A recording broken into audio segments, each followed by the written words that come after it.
मेरा निवेदन है कि आज सबने चिंता जाहिर की, पूरा देश आज देख रहा है, 140 करोड़ देशवासी।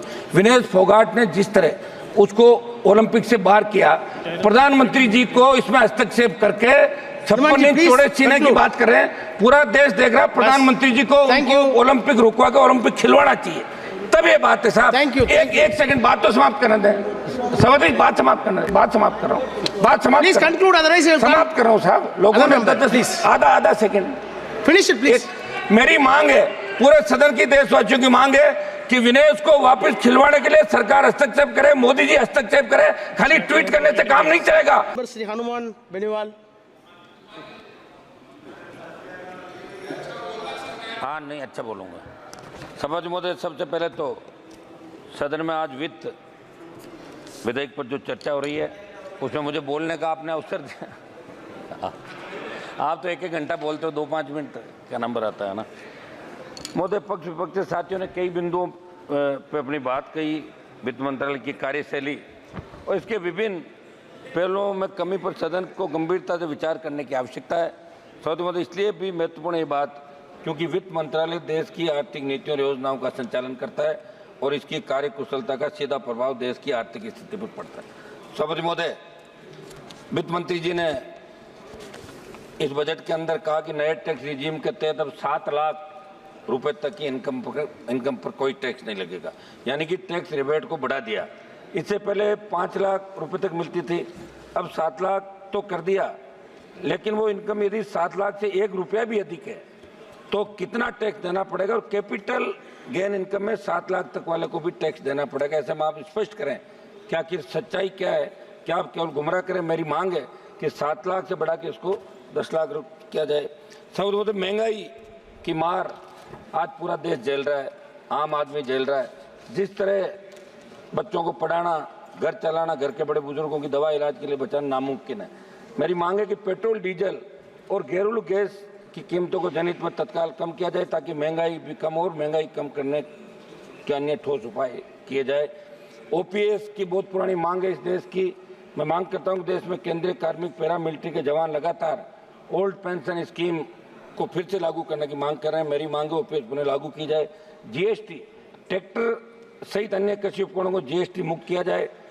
एमएसपी पर कानून बनाते हुए किसान की पूर्ण उपज एमएसपी खरीदने का प्रावधान, जब किसान आंदोलन चला आपकी सरकार ने आश्वस्त किया था कि अब की बार हम एमएसपी पर खरीद का कानून बनाएंगे और ये निश्चित रूप से आपको बनाना चाहिए। हमने इसलिए एनडीए छोड़ी जब किसानों का आंदोलन, पहले हम उधर ही बैठते थे। सभापति महोदय, किसान कर्ज माफी 16 लाख करोड़ रुपए का कर्जा धन्ना सेठों का माफ किया पिछले सालों के अंदर। मैं मांग करता हूं कि किसानों का तो 15-16 लाख करोड़ का कर्ज है देश के अंदर विभिन्न राज्यों में, वो तमाम कर्ज माफी की जाए, नया इसका रोडमैप बने। खनन के अंदर समझ देश की खनिज नीतियों में बदलाव की जरूरत है। मेरे संसदीय क्षेत्र प्रदेश के अंदर लाइमस्टोन प्रचुर मात्रा के अंदर है। किसानों को उनकी खातेदारी में खनन के लिए छोटे पट्टे दिए जाए और बजरी के लिए भी खातेदारी भूमि में भूमि मालिक को ही छोटे पट्टे देने का प्रावधान बनाया जाए ताकि माइनिंग माफिया ऊपर लगाम लग सके। पशुपालन, राजस्थान में 3 वर्ष से कम उम्र के बछड़ों पर, जो विश्व के अंदर सबसे प्रसिद्ध मेरे हमारे नागौरी नस्ल के बैल बछड़े जो विश्व प्रसिद्ध है, लेकिन धीरे धीरे खोते जा रहे हैं वो, क्योंकि सरकार किसी तरह का प्रोत्साहन नहीं दे रही है। 3 वर्ष से कम उम्र के बछड़ों पर बिक्री व परिवहन पर लगी रोक को किसानों व पशुपालकों के हित के अंदर तुरंत हटाई जाए। पशुओं में होने वाली वायरस जनित बीमारियों की जांच के लिए राजस्थान में एक राष्ट्रीय स्तर की लैब शुरू की जाए। मेरे संसदीय क्षेत्र नागौर में राष्ट्रीय स्तर का डेयरी अनुसंधान केंद्र स्वीकृत किया जाए। सभापति महोदय, स्वास्थ्य को लेकर स्वास्थ्य मंत्रालय की डिमांड पर भी माननीय सदस्यों ने चिंता जाहिर करी थी। देश में स्वास्थ्य सेवा सुदृढ़ करने के लिए जितने बजट की आवश्यकता थी उस आवश्यकता से 73% बजट कम बजट दिया गया। मेरी मांग है इसे बढ़ाते हुए देश में सरकारी और निजी अस्पतालों में इलाज की समान दरों को लागू करने, निजी अस्पतालों की लूट पर लगाम लगाने, सरकार के स्तर से प्रत्येक देशवासी को कम से कम 25 लाख का स्वास्थ्य मुफ्त में कराया जाए। प्रधानमंत्री आयुष्मान जो योजना 5 लाख से बढ़ाकर 25 की जाए। जोधपुर स्थित एम्स में विभिन्न प्रशासनिक पदों पर चयनित लोगों को बिना किसी प्रशासनिक अनुभव के डेपुटेशन पर लगा रखा है। मेरी मांग है ऐसे पदों पर स्थायी नियुक्तियां योग्यता के आधार पर की जाए। पूर्व में निजी कंपनी के सॉफ्टवेयर और सर्वर किराए पर लेकर जो भ्रष्टाचार हम जोधपुर में किया गया उसकी जांच करवाई जाए। नागौर में बन रही सरकारी मेडिकल कॉलेज को शीघ्रता से यूजी को प्रारंभ करने के लिए एनएमसी से मान्यता दिलाई जाए। सभापति महोदय, बिहार और आंध्रा को विशेष पैकेज दिया, उसका हमने स्वागत किया। मैं मांग करता हूं कि राजस्थान की विपरीत भौगोलिक परिस्थितियों को देखते हुए विशेष आर्थिक पैकेज राजस्थान को दिया जाए। रेलवे के अंदर बीकानेर से नागौर होते हुए दिल्ली जाने वाली हमारी सराय रोहिला एक्सप्रेस ट्रेन का संचालन नियमित करते हैं तो इसका नाम गोरक्षक वीर तेजाजी महाराज के नाम से किया जाए।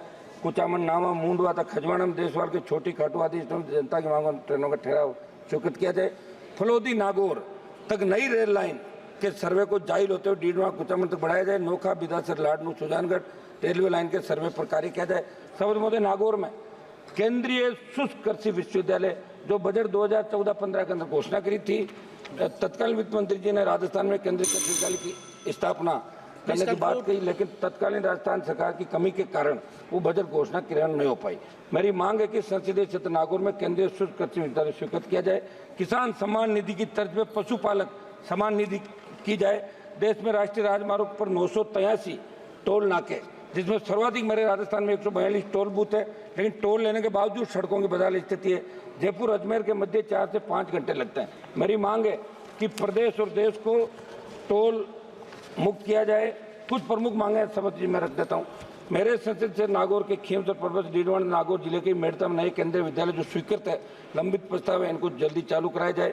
क्षेत्र के ही मकराना, जाहिल, लाडनू मुख्य और नए केंद्रीय विद्यालयों के स्वीकृत प्रस्ताव केवी सेंटर के माध्यम से मंगवाए जाए। नागौर लोकसभा क्षेत्र में नागौर और डीडवाना कुचामन 2 जिले।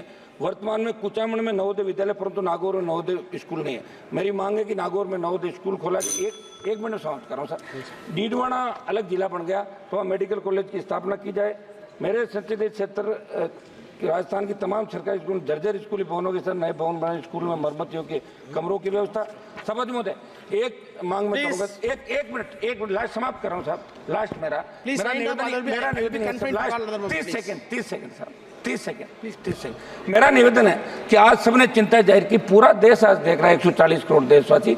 विनेश फोगाट ने जिस तरह उसको ओलंपिक से बाहर किया, प्रधानमंत्री जी को इसमें हस्तक्षेप करके 56 इंच चौड़े सीने की बात कर रहे हैं। पूरा देश देख रहा है, प्रधानमंत्री जी को ओलंपिक रुकवा के ओलंपिक खिलवाना चाहिए, तब ये बात है साहब। एक सेकंड बात तो समाप्त करने दें। सवाल बात समाप्त करना, बात समाप्त कर रहा हूँ, बात समाप्त समाप्त कर रहा हूँ साहब। लोगों ने आधा सेकंड फिनिश इट प्लीज। मेरी मांग है, पूरे सदन की देशवासियों की मांग है कि विनेश को वापस खिलवाने के लिए सरकार हस्तक्षेप करे, मोदी जी हस्तक्षेप करे। खाली ट्वीट करने से काम नहीं चलेगा। पूरा देश आज देख रहा कि आप फेल हो रहे हो, आप किस तरह भाषण पढ़ रहे थे कि हमने ये खर्च कर दिया, वो कर दिया। प्लीज उमेश भाई पटेल। धन्यवाद अध्यक्ष महोदय, आपने मुझे वित्त विधायक वर्ष 2024-25 पर बोलने का मौका दिया, इसके लिए मैं आपका बहुत बहुत धन्यवाद और आभार व्यक्त करता हूं। अध्यक्ष महोदय, सरकार ने इनकम टैक्स दरों में जो बदलाव किया है वो स्वागत योग्य है, लेकिन बजट में प्रॉपर्टी की बिक्री पर